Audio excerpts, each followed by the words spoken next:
Hi guys, welcome to our YouTube channel. आज मैं आपके लिए लेकर आया हूँ भारतीय एयरटेल का स्टॉक। और आज की जो तारीख है वो मैं आपको बताता हूँ। आज है 1/11/2020 और आज हम बात करेंगे भारतीय एयरटेल के स्टॉक के बारे में और जानेंगे, इसकी एनालाइज करेंगे पूरे तरीके से कि शॉर्ट टाइम फ्रेम में इसमें हम क्या कर सकते हैं, लॉन्ग टाइम फ्रेम में हम इसमें क्या कर सकते हैं, स्विंग ट्रेडिंग में हम इसमें क्या कर सकते हैं। सबसे पहले मैं आपको थोड़ा सा बैक में लेके चलता हूँ ताकि मैं आपको एनालाइज दिखा सकूँ कि भारतीय एयरटेल कैसे चला, कहाँ से चला और इसमें क्या क्या हुआ है। भारतीय एयरटेल यहाँ से कहीं से एक ट्रेंड में आया था, एक अपसाइड का ट्रेंड हिपकप्स लेता हुआ एक ऊपर का ट्रेंड बना और इस जगह पे जाके इसने अपना ट्रेंड को रिवर्स करके ये नीचे आना शुरू हुआ। ये एक नीचे का आपको ट्रेंड दिख रहा होगा। अभी ये जो है यहाँ पे एक अच्छा खासा एक मूव आपको देखने को मिला है, गैप अप के बाद एक बहुत बड़ा मूव, बहुत बड़े मूव के बाद एक डाउनफॉल। इसकी हम बात करेंगे कि ये गैप अप का मूव हमें कैसे मिला और कहाँ मिला, कैसे मिला, इस पूरी चीज़ की हम बात करेंगे। ये एक जो एक शार्प अप मूव था, ये मैंने एफबी पे ऑलरेडी एक दिन पहले पोस्ट किया था कि ये यहाँ तक और यहाँ तक इसका एक लेवल बनता है, ये ऊपर तक जा सकता है। अब बात करते हैं भारतीय एयरटेल अभी यहाँ से क्या एक्शन कर सकता है। यहाँ पे देखेंगे तो यहाँ से फिर से एक डाउन मूव है। डाउन मूव के बाद नीचे आता है, स्टॉक ऊपर जाता है, हल्का सा नीचे आता है, ऊपर जाता है, लेकिन अपने प्रीवियस हाई और प्रीवियस लो को काट नहीं पाता। फिर ऊपर जाता है, फिर नीचे आता है, अपने प्रीवियस हाई प्रीवियस लो को काट नहीं पाता। फिर ऊपर जाता है, नीचे आता है, अपने प्रीवियस हाई प्रीवियस लो को काट नहीं पाता और नीचे आ जाता है और यहाँ से अब ये नीचे जा रहा है। यानी कि एक डाउन ट्रेंड कंटिन्यूएशन का पैटर्न ये फॉर्मेशन कर रहा है। यहाँ पे डाउन ट्रेंड कंटिन्यूएशन का फॉर्मेशन का पैटर्न का कंटिन्यूएशन है। यानी कि अगर ये इस लेवल के नीचे निकलता है तो एक डाउनफॉल एक कंटिन्यूएशन में आ सकता है। अब हम बात करते हैं इसके सपोर्ट पॉइंट कहाँ कहाँ बैठते हैं, किस किस लेवल में हम इसके सपोर्ट पॉइंट ड्रॉ कर सकते हैं। सबसे पहला सपोर्ट ये इस जगह पे जाके एक हाई और लो का फॉर्मेशन बना था, तो ये एक सपोर्ट पॉइंट हो सकता है, एक ये सपोर्ट पॉइंट हो सकता है और एक यहाँ कहीं पे सपोर्ट पॉइंट आप बोल सकते हैं कि हो सकता है। नेक्स्ट सपोर्ट पॉइंट इस लेवल के आसपास, उसके बाद सपोर्ट पॉइंट इस लेवल के आसपास कहीं आ सकता है। तो अभी जो हमारा इंस्टेंटली जो सपोर्ट हमें दिख रहा है, अगर मैं सबसे छोटे टाइम फ्रेम पे बात करूं तो मुझे दिख रहा है 427 के अप्रोक्सीमेटली। 427 पे मेरा इमीडिएट पहला सपोर्ट बनता है। यहाँ तक स्टॉक आता है तो एक रिवर्स पैटर्न यहाँ पे आपको देखने को मिल सकता है 434 तक का।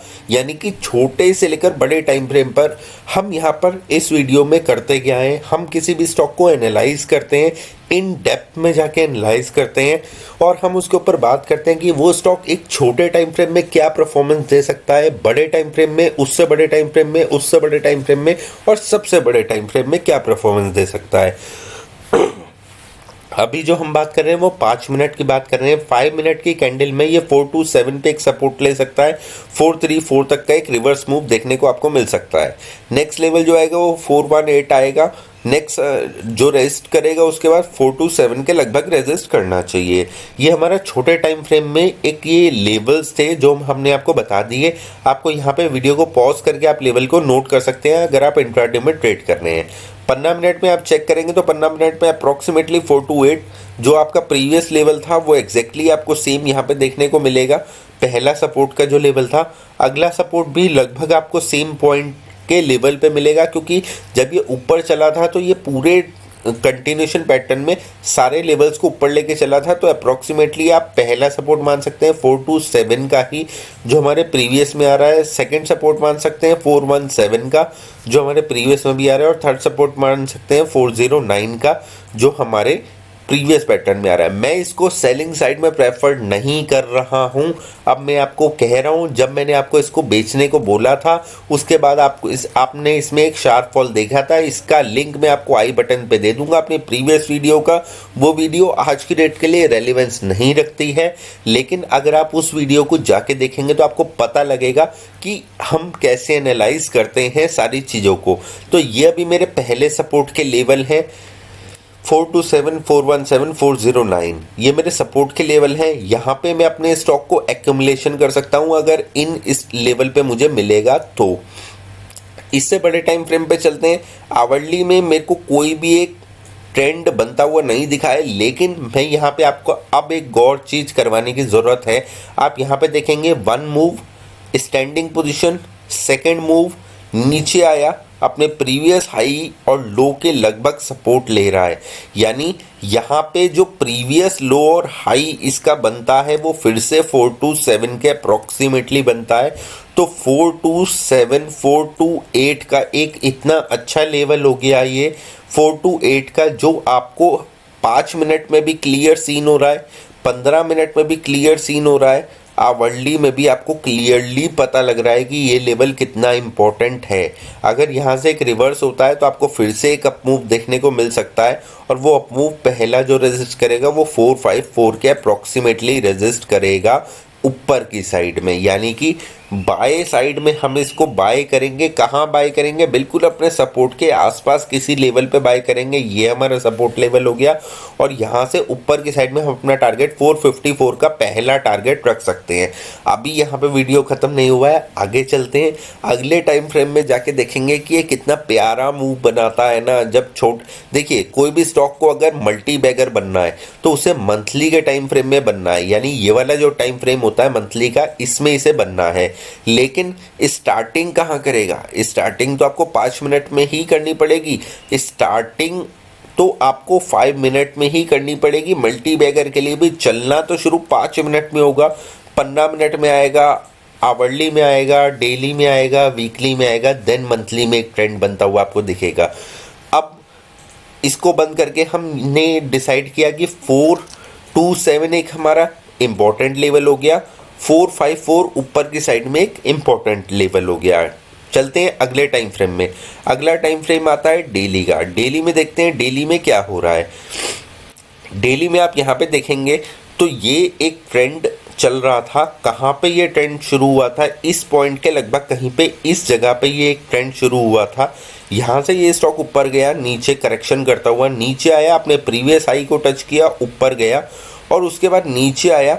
अप्रॉक्सीमेटली अपने उसी सपोर्ट के आसपास से इसने सपोर्ट लिया है, एग्जैक्टली उसी पॉइंट से इसने सपोर्ट लिया है, और वहाँ से एक ये रिवर्स पैटर्न बनाता हुआ दिख रहा है। अभी कंफर्मेशन नहीं है यहाँ के रिवर्स पैटर्न की, अभी मुझे कंफर्मेशन नहीं हुई है, क्योंकि यहाँ पे जो मेरी ट्रेंड लाइंस बन रही हैं वो इस पॉइंट के लगभग बनती हैं। पहली ये ट्रेंड लाइन बनी है, दूसरी इस जगह पे ट्रेंड लाइन बनी है जिसका ब्रेकआउट यहाँ पे मिला था, इसलिए मैंने आपको ये बाइंग एक कॉल इनिशिएट करने के लिए बोला था कि एक अच्छी खासी बाइंग कॉल आप यहाँ पे इनिशिएट कर सकते हैं। मैंने फेसबुक पे ये लेवल दिया था, यहाँ पे ये सारे लेवल बन रहे थे। अब ये ट्रेंड से नीचे निकला है, लेकिन इसने एक ब्रेकआउट दिया, ब्रेकआउट के बाद ये फिर से नीचे आ रहा है। तो यहाँ पे एक ये नेगेटिव सिग्नल क्रिएट कर रहा है, नेगेटिव सिग्नल क्रिएट कर रहा है। कहाँ तक नीचे जा सकता है? डबल बॉटम लगाने यहाँ तक नीचे आ सकता है। तो ये भी हमारा एक नेक्स्ट सपोर्ट जोन एक कहाँ हो गया? अगर नीचे की साइड में आता है रिस्की कॉल के तौर पे, तो 390 मेरा अल्टीमेट स्टॉप लॉस हो गया। लास्ट स्टॉप लॉस मेरा आया 390 के अप्रॉक्सीमेटली, यानी 390 से लेकर 400 रुपये के अप्रॉक्सीमेटली मेरा स्टॉप लॉस कहीं पे लगता है, अगर मैं इसको और लंबे टाइम फ्रेम के लिए होल्ड करता हूँ तो। अब बात करते हैं इस टाइम फ्रेम की। ये है वीकली का टाइम फ्रेम। आप अगर मेरा मास्टर इन ट्रेडिंग का सेशन कर चुके हैं तो आप लोगों को अब समझ में आ गया होगा कि 5 मिनट में कोई स्टॉक डाउन ट्रेंड में चल रहा है, 15 मिनट में भी डाउन ट्रेंड में चल रहा है, आवरली में भी डाउन ट्रेंड में ही चल रहा है, डेली में डाउन ट्रेंड में चल रहा है। अब वीकली में बात करेंगे तो वीकली में ये डाउन ट्रेंड नहीं है, ये डाउन ट्रेंड नहीं है। ये क्या है? ये करेक्शन है। कहाँ की करेक्शन है? ये वीकली की करेक्शन है। वीकली की करेक्शन पूरी हो चुकी है, टाइम वाइज ये करेक्शन पूरी हो गई, प्राइस वाइज ये करेक्शन पूरी हो गई, क्योंकि प्राइस वाइज जो करेक्शन है वो अप्रॉक्सीमेटली इस पॉइंट पे शुरू हुई, यहाँ से लेकर यहाँ तक ख़त्म हो गई, क्योंकि ट्रेंड भी इतना सा था। ये ट्रेंड के अकॉर्डिंग ये टाइम पूरा हो गया, ये करेक्शन पूरी हो गई, यहाँ से एक रिवर्सल पैटर्न बना, और अब यहाँ से ये ऊपर चल सकता है। यहाँ पे अल्टीमेट जो स्टॉप लॉस बनता है वो इसी कैंडल के लगभग का बनता है, जो 400 के आसपास ही आपको देखने को मिलेगी। तो मेरा जो stop loss last stop loss था वो 390 था, यानी 390 से 400 रुपये की एक रेंज के अंदर मुझे अपना स्टॉप लॉस रखना है। इस रेंज को क्रॉस होने दीजिए। अगर ये इस रेंज के नीचे निकलता है तो मैं इसको सेलिंग साइड में फिर से बैठ जाऊंगा, नीचे की साइड में वेट करता हुआ, क्योंकि उसके बाद 300 रुपये का एक लेवल बनता है, नेक्स्ट लेवल 300 रुपये का बनेगा। तो ये वीकली साइड में मेरे लिए एक पॉजिटिव जोन में ये स्टॉक आ चुका है। पॉजिटिव जोन में टारगेट यहाँ पे जो मेरा पहला टारगेट वो आएगा वो 592 के अप्रॉक्सीमेटली आएगा। सेकंड टारगेट अप्रॉक्सीमेटली मैं कह सकता हूँ 728 के अप्रॉक्सीमेटली आएगा। ये मेरा पहला और दूसरा टारगेट होगा वीकली में, जो मैं बाय कॉल इनिशिएट करने के लिए बात कर रहा हूँ। अब इसके बाद मंथली में चाहें तो मंथली में जा सकते हैं। मंथली की ये करेक्शन थी नहीं, मंथली की करेक्शन यहाँ पे शुरू हुई थी, ऊपर गया, नीचे आया, करेक्शन पूरी कर चुका है। पहला मूव आपको ऊपर का देखने को मिल चुका है, ब्रेकआउट देके नीचे आया है। नीचे आने के बाद ये अपने प्रीवियस हाई प्रीवियस लो के आसपास जाना चाहिए था। अप्रॉक्सीमेटली इस जगह पे ये प्रीवियस हाई प्रीवियस लो बनता है। अगर आप यहाँ पे दिखेंगे तो ये प्रीवियस हाई प्रीवियस लो कैसे बन रहा है मैं आपको ये भी क्लियर करके दिखाता हूँ। ये एक ट्रेंड लाइन ड्रॉ हो रही थी अप्रॉक्सीमेटली, यहाँ पे एक रेंज ये ड्रॉ हो रही थी अप्रॉक्सीमेटली। इसका ब्रेकआउट यहाँ पे कंफर्म हुआ। ब्रेकआउट कंफर्म होने के बाद कभी भी स्टॉक, ये एक लाइन ट्रेंड लाइन है, कभी भी स्टॉक ब्रेकआउट कंफर्म ऐसे नहीं करते, ब्रेकआउट के ऊपर जाते हैं, नीचे आते हैं, ब्रेकआउट को रिस्पेक्ट करके ऊपर जाते हैं। इस स्टॉक ने वही किया। यहाँ पे एक बारी ऊपर निकलने की कोशिश करी, फॉल्स ब्रेकआउट, नीचे आया, ऊपर निकला, ऊपर गया, नीचे आया, इस लाइन को रेजिस्ट करके अब ये ऊपर जाने की तैयारी कर रहा है। तो यहाँ पे आप कह सकते हैं कि ये एक ट्रेंड का कंटिन्यूशन का फॉर्मेशन है, एक गुड ट्रेंड है। इसमें आप लॉन्ग टाइम के लिए अगर बाय करना चाहते हैं तो अप्रॉक्सीमेटली 750 रुपये का टारगेट रख के इसमें निवेश कर सकते हैं। आपका स्टॉप लॉस क्या होना चाहिए, अप्रॉक्सीमेटली 400 के आसपास का आपका स्टॉप लॉस लगा के आप इसमें बाय के लिए बने रह सकते हैं। इस महीने के लिए भी एक गुड स्टॉक है, क्योंकि आवरली और डेली में ये एक अच्छा मूव पैटर्न बनाता हुआ सा दिख रहा है। यहाँ पे एक सपोर्ट जोन आपको दिख रहा होगा, वही जो मैंने आपको सपोर्ट जोन बताया था। इसके बाद अगर छोटे टाइम फ्रेम में चलेंगे तो मैं ऑलरेडी आपको एक्सप्लेन कर चुका हूँ। आशा करता हूँ आपको वीडियो समझ में आया होगा, पसंद आया होगा। इसी तरीके की वीडियो और पाने के लिए हमारे चैनल को लाइक शेयर सब्सक्राइब करना ना भूलेगा। अभी के लिए इतना ही, अगले वीडियो में फिर मिलते हैं। तब तक के लिए शुक्रिया, आदाब, धन्यवाद। आपका दिन शुभ रहे।